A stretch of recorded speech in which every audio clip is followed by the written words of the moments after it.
here we are, another episode of Common Ground. My name's Steve Nosk, and I have Sherry South in the house. And Sherry, we haven't been on air for 2 weeks. To our guests, we've actually been on break for the spring break, and now, of course, with our kids in school, it's going to be an extended break. But it is what it is. We are taping on Monday, March 16th, and this will broadcast on Thursday, March 19th. And I'm saying that because I don't know what topics we're going to discuss today. I don't want people to hear the conversation and say, hey, is this live? No, this is not live. This is tape broadcast. I want our audience to know, and I'm emphasizing this specific broadcast. That's a good idea. Because we don't know what's going to come about in this conversation. So we have a great group. Two guests here today, Lieutenant Colonel Allen West and Republican Chairman of the state of Texas, Chairman Dickey, are in-house today discussing their campaign to become the chairman. So we're going to give each of you about a minute. Just tell us about yourself and, why you're running. So, Chairman Dickey, why don't you start? Well, I have been chairman of the Republican Party of Texas for 2.5 years. We have executed on a plan to lay the groundwork for significant victory in 2020.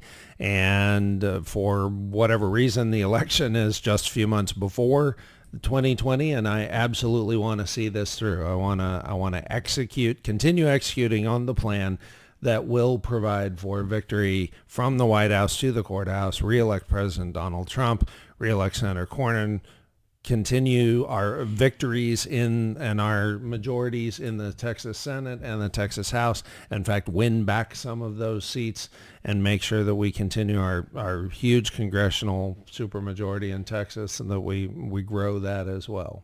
And Lieutenant Colonel, by the way, thank you so much for your service. My pleasure. Yes, thank you. Tell us a little about yourself and why you're running for the chairmanship. Well, I was fortunate to end my military career at Fort Hood, Texas, and got the opportunity to come back here in December 2014. I live down in Garland, Texas, not too far away from here. And when I look at what is happening in the United States of America, we're involved in an ideological civil war. There's no doubt about it, between progressive socialism and constitutional conservatism.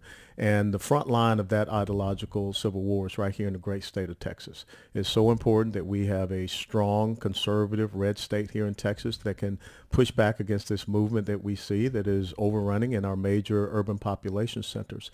So what is important for me is not just to continue to win the elections, but to defeat a movement that I don't want to see us wake up in any time in the future in the state of Texas and endure what we just saw happen in Virginia. Yeah, and I think both of you are really on the same platform as far as that's concerned, that we want to keep Texas red. And the first thing that I'll ask as a question to you, Lieutenant Colonel, is, well, Chairman Dickey's been in Wait, can I jump in for a second? Absolutely. Remember the text you sent me about the one person asking us to get them to explain it? Didn't you send me that text? Okay, so let's ask Chairman Dickey then first. One of our audience members, before the show, we promoted the show. They want to know what the chairman actually does. Since you are the sitting chairman, give us just like a 20-second blurb on what the chairmanship is all about. Sure. Well, actually, the biggest legal liability is running the primary election. And so, in fact, right now I'm having to deal with court questions and questions with the governor's office and others on the runoff for the primary, and especially with the situation we're seeing right now, the very fluid situation with coronavirus that we are having to deal with. We are having to deal with that. So that's the primary legal responsibility. Then, of course, you have to raise funds for the operations of the party. You have to hire staff and manage staff all around that, and you have the legal responsibility of compliance with all the federal election and state ethics commission filings, and then you have the responsibility for encouraging and supporting the base and advancing the platform and getting elected officials elected and advancing our principles while they're in office. So it's a very complex job with a lot of pieces, and the biggest legal liabilities are actually the parts no one thinks about. Okay. I hope that gives our audience a little understanding. I thought it was really good. I didn't know the answer to that. I'm glad you're happy with that. I am. I thought it was a lot deeper, but I think it is a lot deeper once you get past the... We only have an hour now. That's right. I don't want to talk about... So let me go back to Lieutenant Colonel West. So the chairman is the sitting chairman. Mm-hmm. So obviously when you have an incumbent and a challenger, mm-hmm. there's a reason why you're challenging the incumbent. So mm-hmm. what got you to run against the chairman? Like, what inspired you? Well, I think that we can do a lot better I believe, in getting our message out and about across the great state of Texas. I think that when I looked at the 2018 results, I looked at the 2019 legislative session, we could have done a little bit better there. And I was very concerned with the primary results, the fact that statewide we were outvoted by the Democrats, 68,000. I mean, we need to make sure that we're motivating and inspiring our people to come out and vote. And some people will say, well, the primary is not as important. I think it's most important in the primary because that's where you're picking your team that you want to go and be in the arena to fight for you come November. So I want to make sure that we're focusing on that. And again, I want us to see this as how do we stop this movement that is trying to bring itself into the great state of Texas? Because if you look at some of these other states, Nevada, Arizona, New Mexico, Colorado, Virginia, they have not been successful. And states like Texas and Georgia and Florida and North Carolina are facing it as well. Well, and the chairman, you obviously feel that you're doing a good job. So, what's your response to Lieutenant Colonel West? He wants to run against you, and you're saying, hey, I'm doing a good enough job here. I understand the need for democracy and to be challenged, but, I should have another term because of why? Well, as a conservative, I have no problem with competition. There are a few things the colonel said that were not true. Turnout in the primary is only a measure of excitement about the top of the ballot.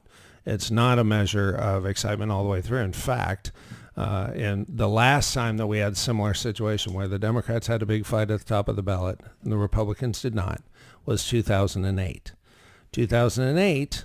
The Democrats turned out, that was Hillary versus Obama.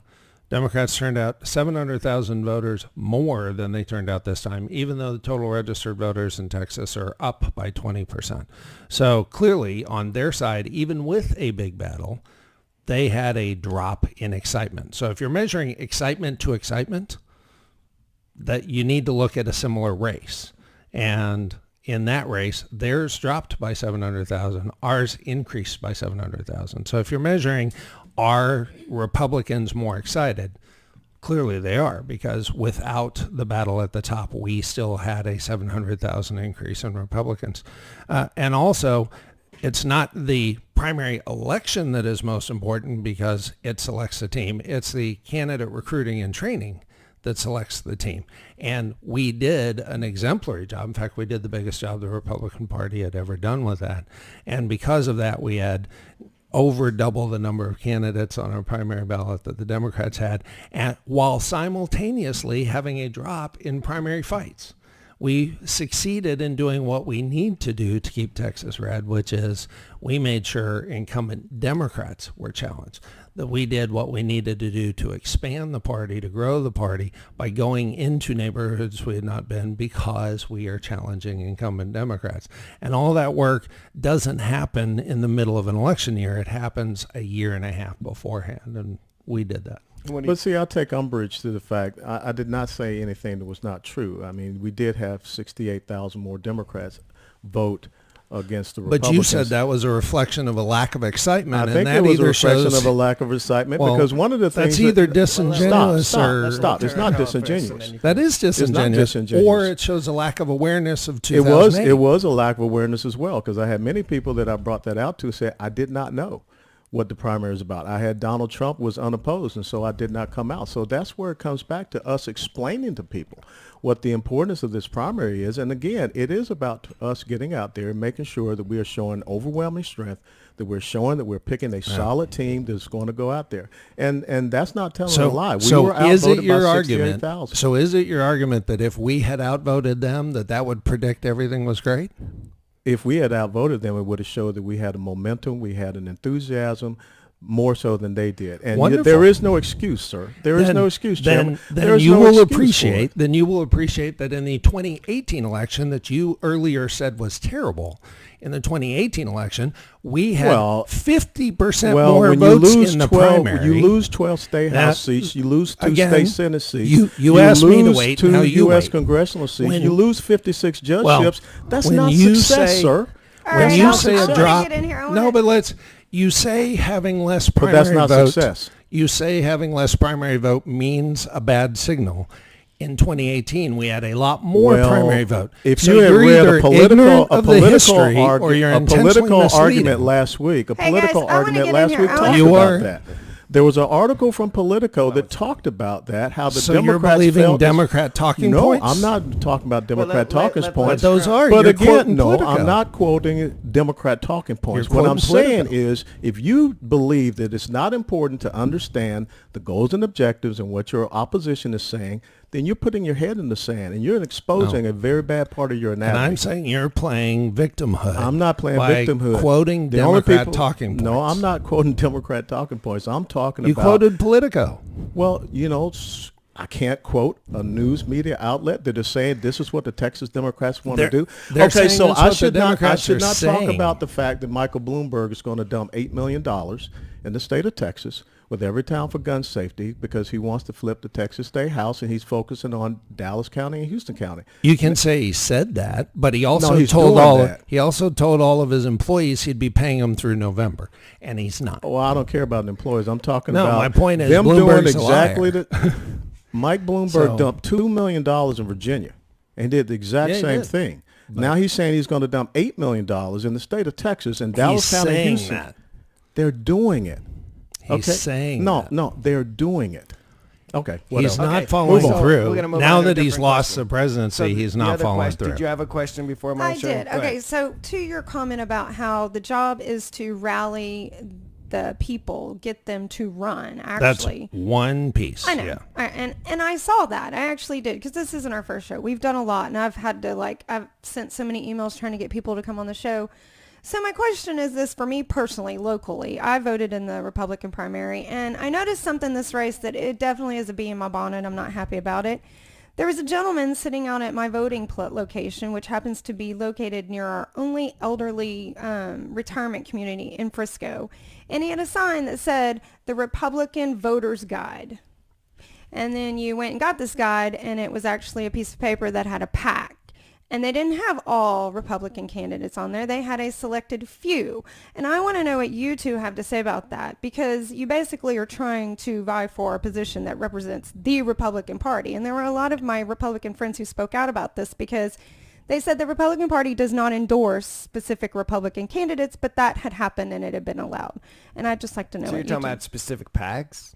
It was a specific pact on the, I have it here. No, I understand, but But the gentleman sitting in the voting area that was poll watching had a white, and I have a picture of that too, a white and red sign that said Republican Voters Guide, because I drove by it. I'm an election day people voter. can print anything. So But what he was marketing and what he actually was So handing what's the out. question to- My question is it was a selective thing chosen to be done by other Republicans, the ones that you apparently would be rallying to come out and run and vote and get everybody excited. So basically, how do you two feel about that happening within your own party and being represented that way? You don't have a problem with it at all? Well, from a party perspective, you're not supposed to be there playing around in the primaries. The most It's important- absolutely a misrepresentation in my Well, opinion. it is a misrepresentation. I think that that's something that should be, reported to make sure that there are a lot of PACs and people out there to do, very nefarious things, fundraising, what have you. So I think it's really important that we make sure that those things are reported and we understand and know about it. But once you have selected your team and your slate, I think it's critical that we do have those ballot slates out there that can help people to understand, especially for our judges. Because lots of times people don't know Judge A from Judge B from Judge C, but we really have to educate and inform, because that's one of the critical things that the left does. The left goes out to control the courts, and then they block everything that you try to do, or they tie you up from a judicial perspective and trying to supersede the legislative perspective. Yeah, and this my opponent and I both agree on that. That that's what the bell's for. that once we have our nominees, it is the party's job to support all the nominees, and there are a bunch of ways we can and have done that and do that. The challenge with what you saw is, that's the downside of freedom of speech. People can mislead people with their free speech, No, and and it's I not agree. a great thing. But there is, aside from us trying to go out with a blanket message, especially during the primaries, those things happen, and that it was incumbent on the other people who were on the other side of that to overcome that by countering. The answer to abuse of free speech is not less free speech; it's more free speech. And so, yeah, and that would have been the right approach. I completely agree with that. I was just wondering what y'all's response was, because I am I don't have a party. I vote very much, however. And I thought it was pretty interesting. And since you guys are vying for the spot that's like the head, I just thought I'd ask. Yeah.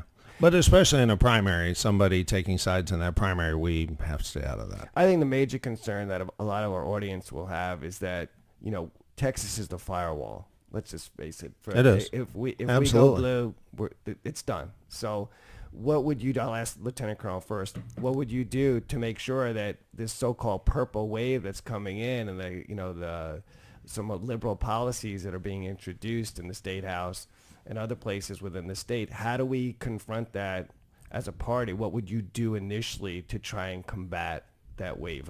I think what you have to do is go where you think the other side believes they're strongest and successful, and that's the major population centers. That's their strategy. That's how they have done it in every other state. Go into the major centers and flip them and get control of them. So we have to start going in and challenging them there. One of the things I think is important, when we hear people say they want to turn Texas blue, we need to make them define what does turning Texas blue mean. It's not just this trite slogan that they're throwing out there.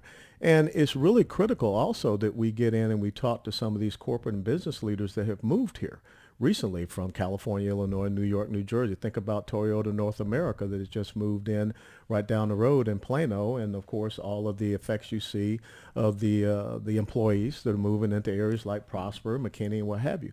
So we need to be able to challenge them and put them on the defense of what they believe, but talk to these business leaders, say, hey, look, if you're not talking to your employees, I'd like to have the opportunity to talk to your employees and let them understand why the policies and principles and the growth opportunity and prosperity that you see here in Texas is unlike the place that you left. And Chairman? So actually, we have done a great job fighting against that onslaught. In fact, and in spite of really focused attention, just like in 2019, they were focused on flipping Virginia. In 2018, they were focused on Texas. They didn't have a presidential race to worry about. It was President Trump's midterm.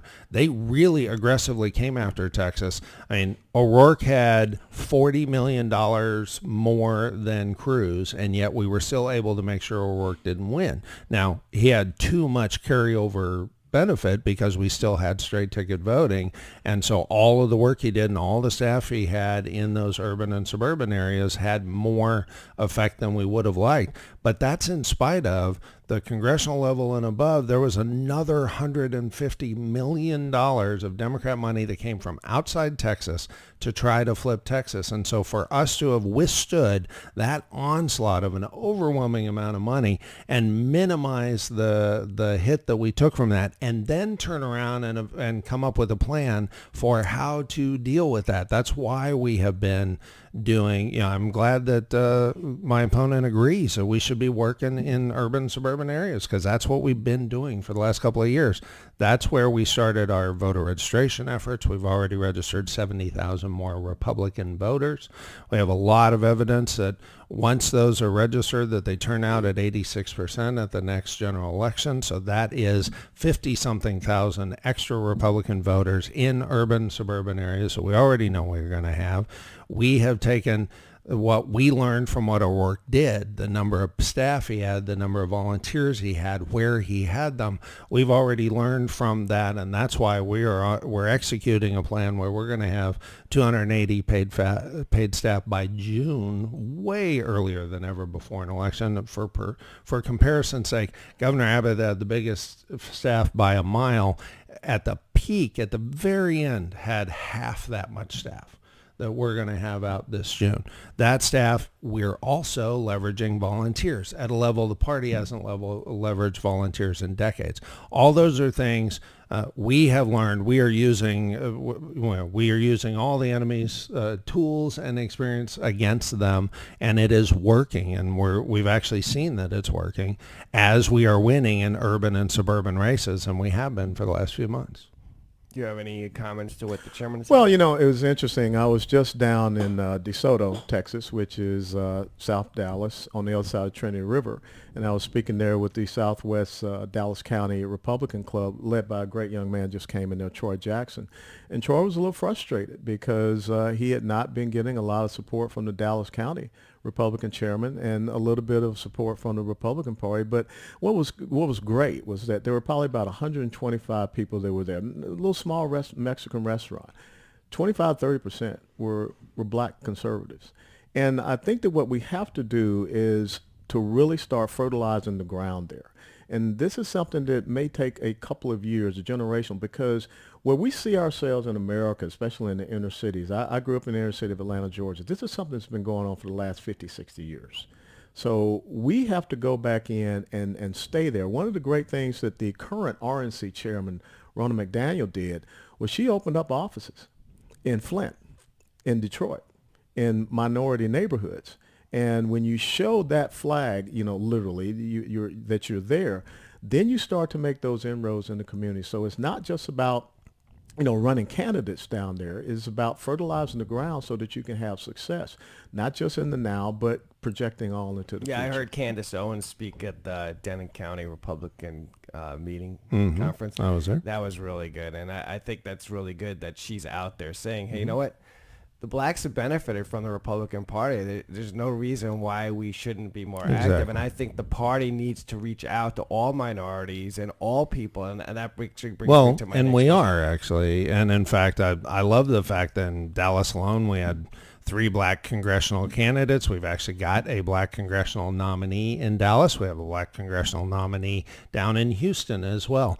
And that kind of representation does matter, and working the neighborhoods does matter. And we have been doing that. That's why it's important that we supported those candidates and encouraged them and recruited them. And we saw, in fact, the most diverse base of candidates this go-around that we've had at the Republican Party. And that's because of the work we did a year and a half ago. It's not just during the election. It is much longer time period, and it's a come and stay, not come and leave. And all of the work we've been doing has been focused on being sustainable and staying in the neighborhoods, and that's what we've been doing. And that was one of the reasons why back when I was in Congress in 2011, I started this thing called the Guardian Fund. Because when I came back from Afghanistan and I ran for office, it didn't get a lot of support from the Republican Party. And, you've been in Afghanistan, and you're showing up. No, you're not going to be able to fund your own campaign. But what we wanted to do was focus on those minority and military conservatives. And we have been very successful with that. And that's the type of plan that I'd like to bring in. And you talk about Wendell Champion and also Wesley Hunt, who are 2 black former military officers, Army officers, West Point graduates. And those were guys that are the result of the Guardian Fund and that program that we put out there to say that we're active, we're here, we're recruiting, we want to get you engaged and get you involved.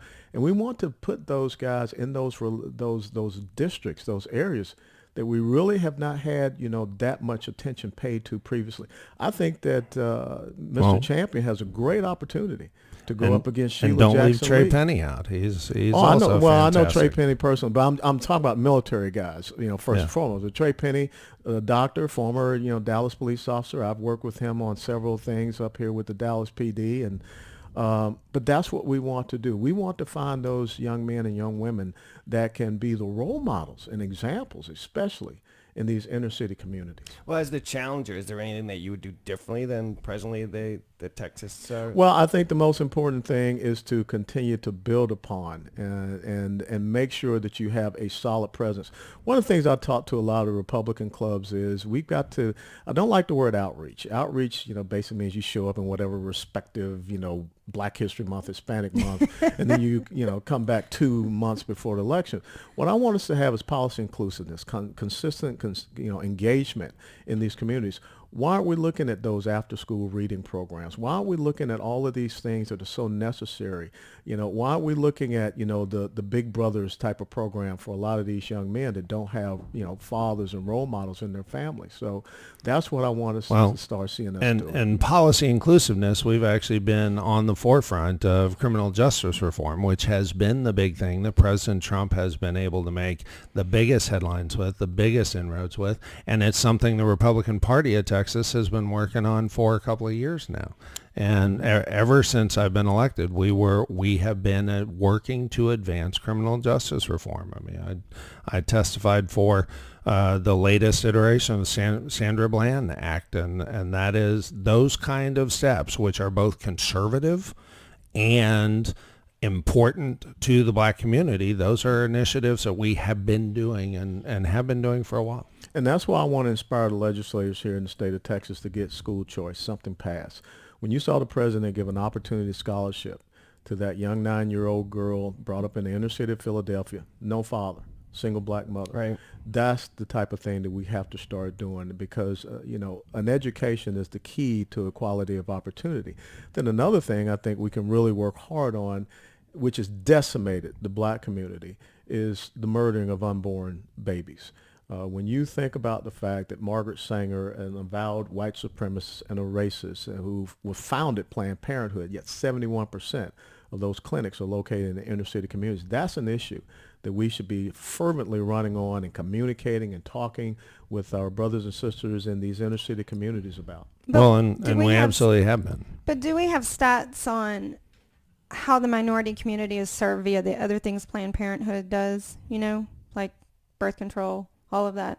Because I do think those sorts of things are also crippling the minority community. But being in Congress, I will tell you that you also have public health clinics that are funded by the government to be in these communities. But there is no doubt in anyone's mind what is the number one purpose of Planned Parenthood.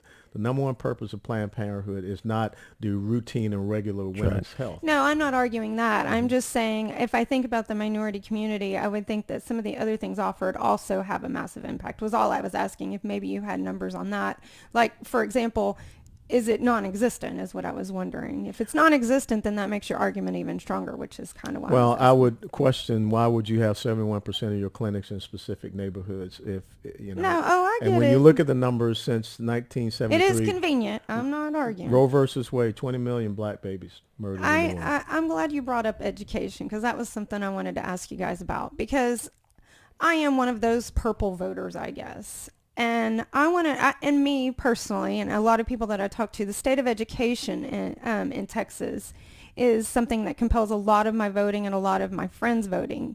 So I'm curious what you had mentioned choice, and I get the example of the inner city child for that, but I want to know how that model serves the state as a whole, because the way I see it is, and I'm waiting y'all to tell me how I'm wrong, is public education is a model that we embraced as a state long ago. And I don't see how we can support both models, I guess, successfully. And I'm wondering... Well, okay. Well, hold on. I'm wondering what you think the Republican Party can do to capture my vote. Well, actually, I think we have addressed that just right. Texas actually has probably the most freedom when it comes to education of any major state. In Texas, we respect parental rights, and we respect parental choice for how they want to educate their children. We do not have, in some states, literally, even if you want to educate your children at home, you have to get government permission. You have to jump through all sorts of hoops. Wait, to homeschool? Yes. Texas does not require that. Right. So Texas is actually more free when it comes to educational freedom, educational opportunity.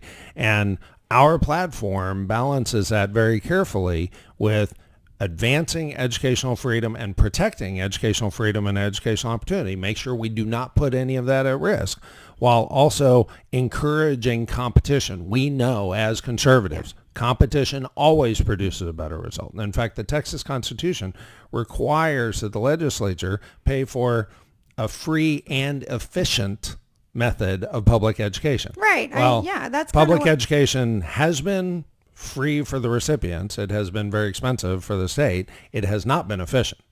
Right. And it has not necessarily always been effective either. And there's all sorts of data. There is no relation between how much you spend on education and what you get out of the result. I agree. There is no indication that's the Chairman, case.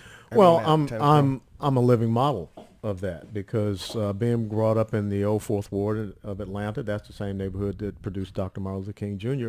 There were two elementary schools, public schools there, John Hope and C.W. Hill. My parents made the choice they wanted to send me to a small black Catholic school. That helped me get, where I am today with a solid foundation. And so when you talk about, educational freedom, I think it's important we look at educational opportunity zones, just the same as you have economic opportunity zones. Now, this thing is not a big cookie cutter approach because you have some school districts, McKinney, Prosper, whatever, they're probably doing very well. But where do we see the failings of these school districts in the public school sector? And I think that's what President Trump was trying to bring out with awarding that young girl that opportunity scholarship. When I look at what is happening, I go back to the example, the Austin Independent School District voted 5-0 to institute a sex education curriculum to 3rd through 8th graders that's pornographic in nature. That's not what we want to see happening in our public school systems. We want to make sure that our kids are being trained and prepared and able to go out there and compete in the 21st century economy, which is exactly the technological boom that you see happening here in Texas. We don't want indoctrination. That's why, since shortly after I was elected chairman of the party, for the first time ever, we changed our rules so the Republican Party of Texas got involved in city council and school board races. Because frankly, there is not a more important position in Texas than school board. And I've seen it up front and up close and personal. I mean, in Travis County and in Denton County, there are multiple school boards, and people were not paying enough attention to those. And so in deep red Denton County, there was a very, very, very liberal Democrat president of the biggest school board. And yet in Austin and Travis County, we were able to get really great people put on the school boards because it wasn't a party line vote. It was a chance for us to make gains there. The problem is, as conservatives, we just naturally are not as likely to veer towards government control.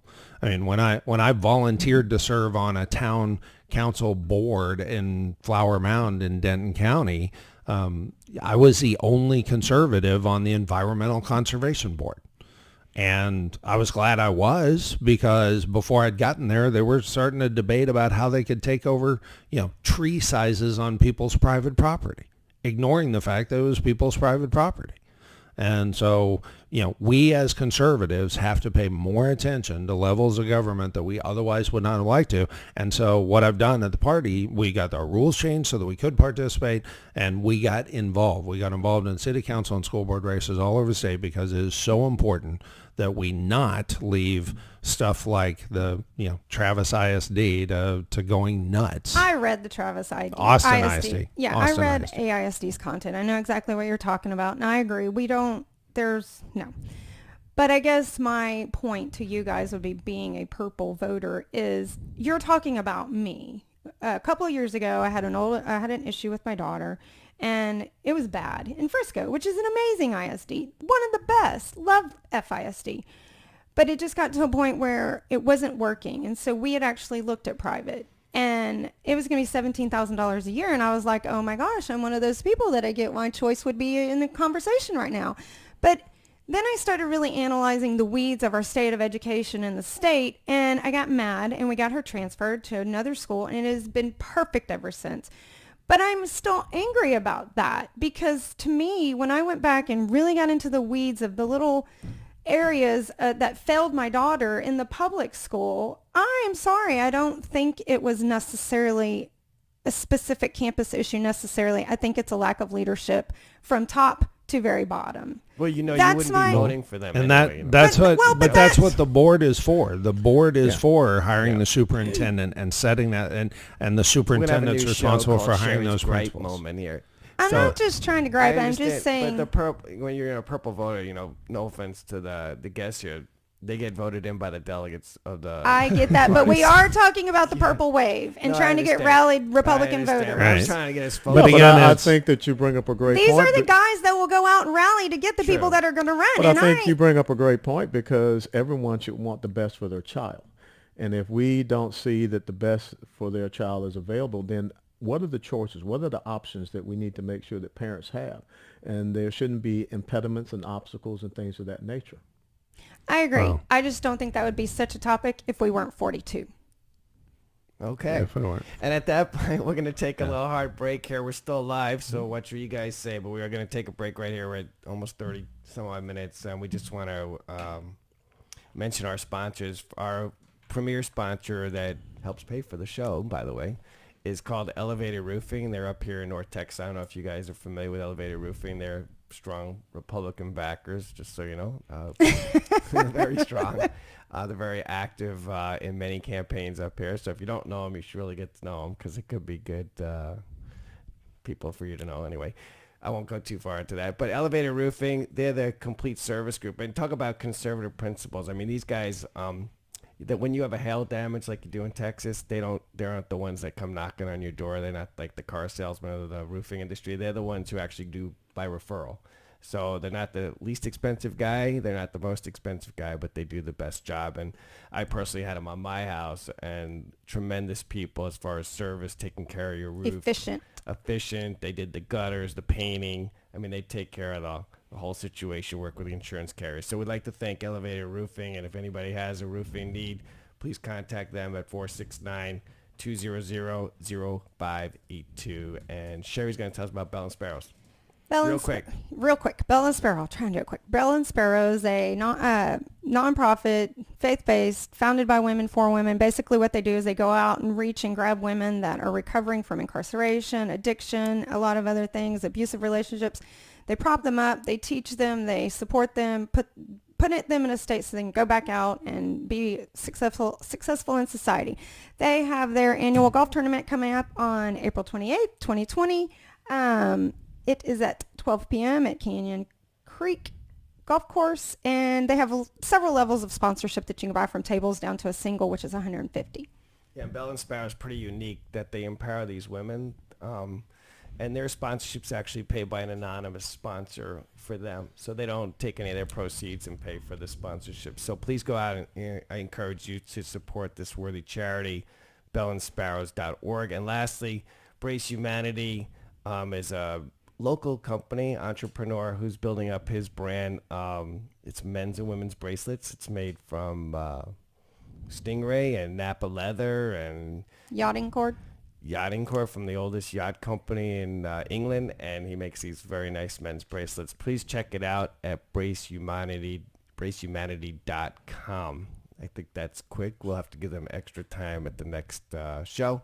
We welcome back Lieutenant Colonel Alan West and Chairman James Dickey to discuss their run for the chairmanship of the Republican Party of Texas.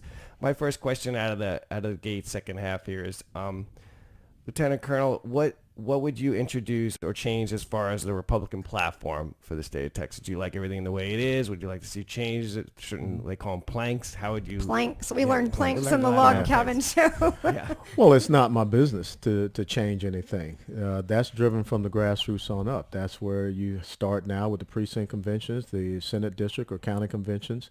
The most important thing for me is to understand it and be able to go out and articulate and fight for it.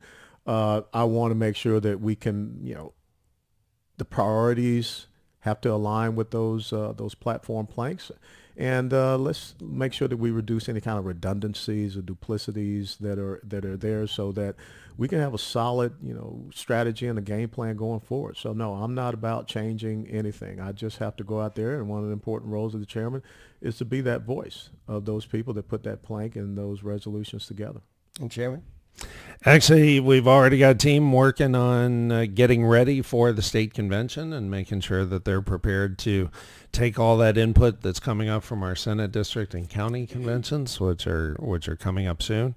And there's a whole process now that we've been refining on making sure they consolidate those. Good news is we had 49 of our planks that were in there that were addressed in the last legislative session. So that's a lot that they can remove and see what they want to add. So it is absolutely up to the delegates to make sure that they decide what we ought to be fighting for, and that has been for 3 years now. My commitment has been that I will fight for what's in there, and we've done so, and we've made some advancements as evidenced by the 49 that we're able to remove now. And do you think there's any way of infusing more excitement into, say, the precinct chairs, which is the real grass level where everything starts? I happen to be in a group with a lot of precinct chairs, and I know that we're trying to motivate the party at our level, but we don't really see anything from the statewide to help us. Is there anything that could be, given to provide this, like boost to help really get the word out? Sure. First of all, we believe in federalism, right? So we certainly don't. We certainly respect the fact that there are county chairs and there are county parties, and ideally everything works where you've got a precinct chairs working with the county chair, and then the county chair works with the state. But we have dramatically increased the amount of support we have at all levels over the last couple of years, and in fact, we now have at this moment we have 4 full-time staff at the state Republican Party, one of whose job is to travel around to different counties to do more precinct training and activation. And so, in fact, we're testing right now a really cool deal. One of the challenges we have some empty areas where, for whatever reason, there hasn't been a precinct chair. And now, obviously, we're going through the primary and we're going through the runoffs, and so we'll know soon which spots are empty for this new term.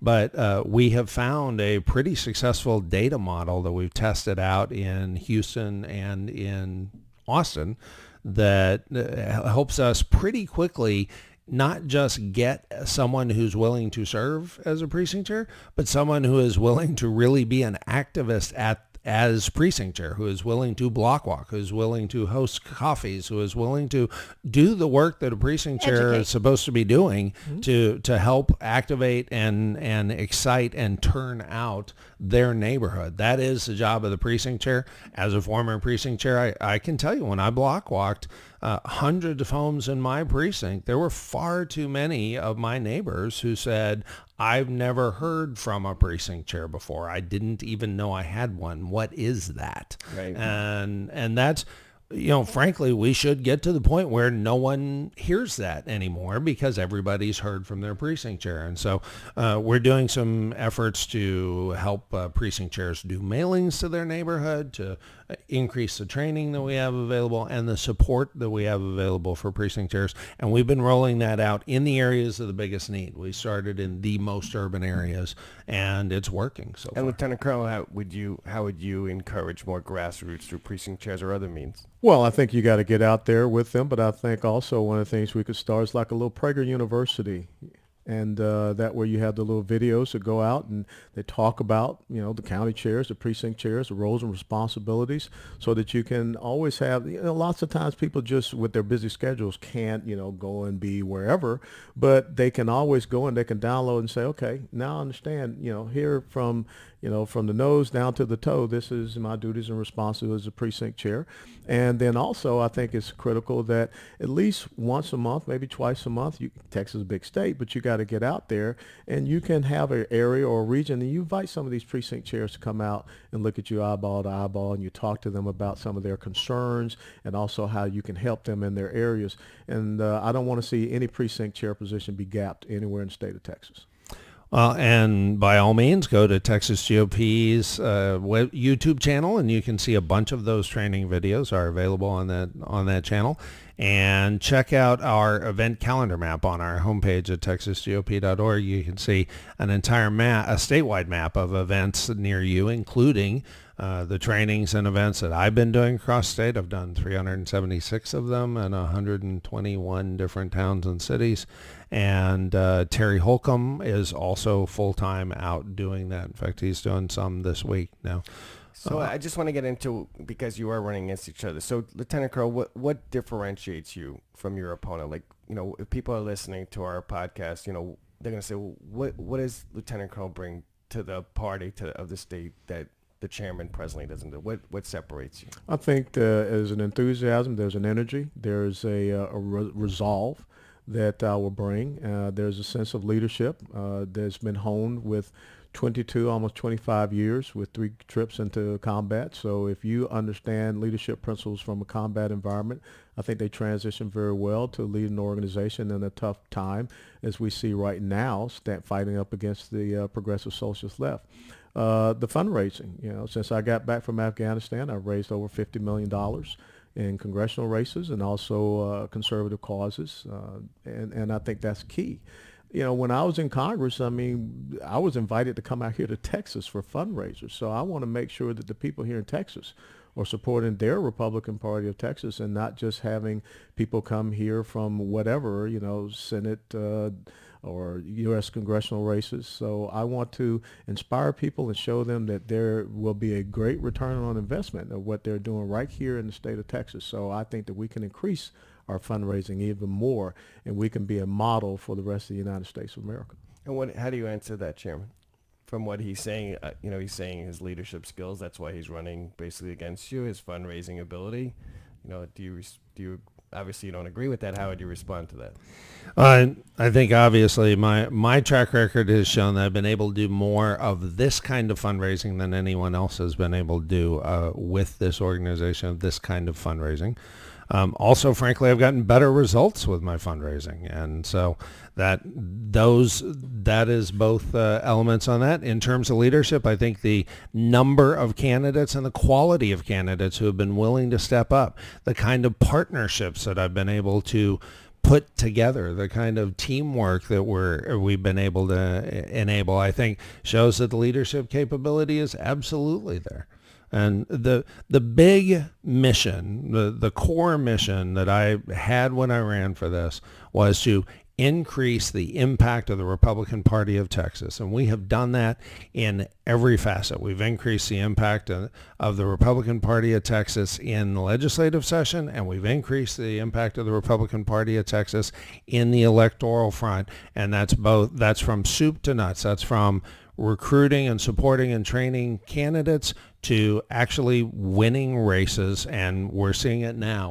We have already hundreds of races that we've won this year.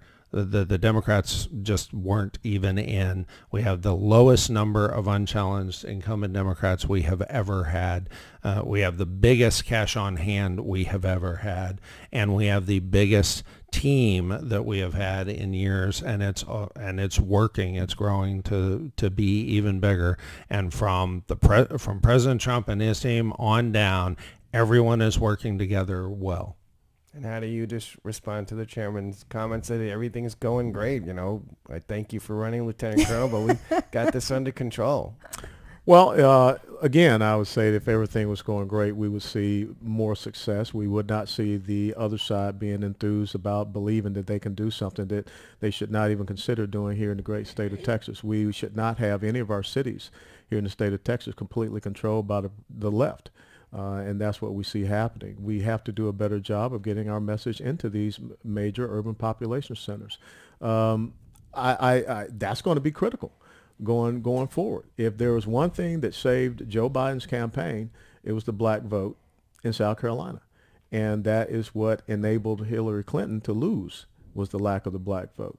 And when you look at the fact that President Trump's approval rating is between 30 to 34% right now in the black community, here's a prime time for us to start turning back the tables of what we have seen for the last 50, 60 years to get the minority communities to understand they are conservative. Their principles and values are conservative.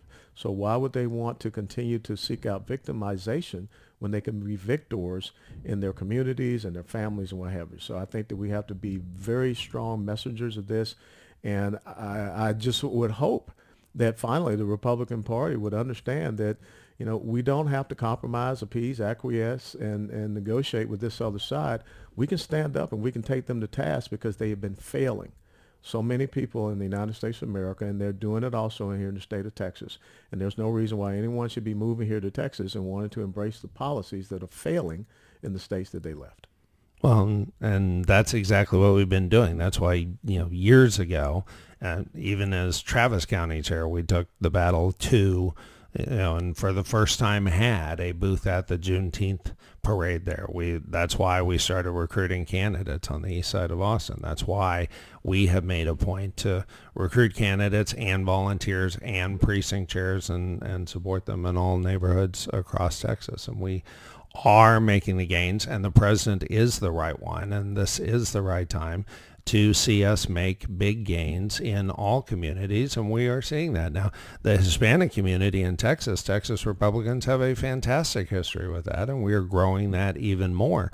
But there have been plenty of elections where we won a plurality of the Hispanic vote, if not a majority of the Hispanic vote, and we're going to continue to make gains on that as we now make gains on the Black community as well. And very, very excited about the work we're doing on that. Do you have any programs that you would present to get into these minority communities that the party's not doing right now? Or is it, because you're telling us what you want to do? Sure. I think that one of the critical things we need to do is have regular and consistent pastor roundtables. That has been lacking. If you want to talk about the key influencers in the minority communities, it's the pastors. And I think that, once a month, a quarter, however, those are the type of things you have to do and get with them, because there is no reason why they should be aligning themselves with the party where you had Robert Francis O'Rourke come out and say that if you don't embrace same-sex marriage, you should lose your tax-exempt status. Or the fact that you had the mayor of Houston, Annise Parker, who was subpoenaing sermons of pastors down there because they were speaking out based upon their biblical faith and their principles and values against this bathroom bill that she wanted to push through. And many of those pastors were minority pastors. So again, I think that those are the type of things we have to do. More business roundtables. We need to engage, all of these Fortune 500 corporate headquarters and leaders that are coming here to the great state of Texas and say, look, what happens if Texas does not continue on this path and Texas takes another path? Where are you going to move your business to next? So I think that it's important that we get in and challenge it. And we've got to be visible. I think that's very important, that we are visible in our messaging. And that's something that you can see if you're out there on the Dallas North Tollway or no matter where. You know that the Republican Party of Texas is here, and we are, going on offense with our message. And we're not going to sit back and be reactive. Are those some of the things that you would incorporate or are doing right now? Yeah, actually, I'm glad most of the ideas he's bringing up are things we're already doing. So, for example, we had planned a faith and freedom event on the 28th with Pastor Cruz. We've had to cancel it because of the health concerns going on around right now. So we will re-up that. I don't know what you're talking about. Opportunities come. Yeah. What does When the opportunity presents itself, we will re-up it. We were already scheduling out several events all over the state with Pastor Cruz and others to do pastor roundtables to absolutely spread our message that our beliefs and principles line up better with them. That's what the Jonathan Project's been doing. That's what other groups have been doing to make sure that message gets out. So that's not a new thing. I'm curious to both of you. What do you think could be happening right now that they're not already identifying with the parties? Like you said, they were out speaking out against things that technically you would think a pastor would not. So perhaps discussing what it is that may be lacking and or is happening that's causing that? Or is it just, are you just saying it's just a lack of awareness, a lack of education, a lack of leader? I think it's a lack of the relationship. And I'm not talking about having big conferences. I'm saying, why can't you just sit with 10 my favorite pastors? kind. Yeah, just 10 pastors. As a matter of fact, the CDC said if you're above 50, you have to cancel. But so, okay, well, we'll just have 10. And I think that makes it even more personal. I agree. So I believe that's the critical thing. And a lot of these pastors they don't understand some of these policies. And I think it's important that we sit and talk to them about that. Ask them about Jack Phillips. Did they ever think that a Christian baker would have to go before the Supreme Court of the United States of America because of his very first constitutional right to freedom of religion and how that would affect them? Or sit down and have a discussion about separation of church and state. Have a discussion about the Johnson Amendment. Because a lot of them don't understand the Johnson Amendment, which was started by Senator Lyndon Baines Johnson to try to silence pastors from the pulpit. Very interesting. So at this point, I'd like to ask if one of you is going to lose, unfortunately. But so if you do lose, what will you do to continue within the state as far as being part of the active growth or excitement in the Republican Party? I'll talk to you first, Chairman, about that. Well, actually, I wanted to ask a slightly different version of that question. No. So as my opponent knows, I reached out to him well over a year ago. We were at a Black History event last February with Ronna McDaniel, and I followed up shortly after that. I reached out to you. Because I wanted to talk to you about you getting involved with the party and either running as candidate or helping out the party, and you never did call me back. So the question that we get asked all the time is, will you stay involved after, no matter what happens with the deal? My question is, why weren't you involved before? I've always been involved, Chairman. I've been going around this state working with Republican clubs, helping them to raise money. I was on the Texas Sunset Advisory Commission. And for you to say something like that, my oath of office to this country has always shown that I will stand up and support candidates and things of this nature, the Guardian Fund. So when the Republican Party of Texas called you and said, will you help, why didn't you call us back? I've always been helping, and I don't understand what you're trying to say. You never called me and said, will you help the Republican Party of Texas? I've been helping the Republican Party of Texas. I think what you were referring to is that you heard rumors about me possibly running for this chairmanship position. This was long before that. No, it wasn't long before that. I mean, you may have been thinking. It wasn't long before that. I mean, but if your little feelings are hurt, I'm sorry. But I've been out there working very hard in the state of Texas, and that's why people know me. There are people that have never seen you and don't know who you are, but they know who I am because I've been out there. Now, I think you should answer his question instead of trying to have some underhanded attack on me, which ain't working. It's not. Answer it's his not question. Attack. It's answer a straight his up question. If you lose, are you going to continue to support? If I have worked hard for the Republican Party of Texas for well over a decade, that's not going to change no matter what. Okay, so the chairman said he will stay very active. Is that what you're saying, no matter what position? Okay. And I will continue to travel all across the state of Texas as I have done and been asked to do by many Republican clubs and groups and organizations.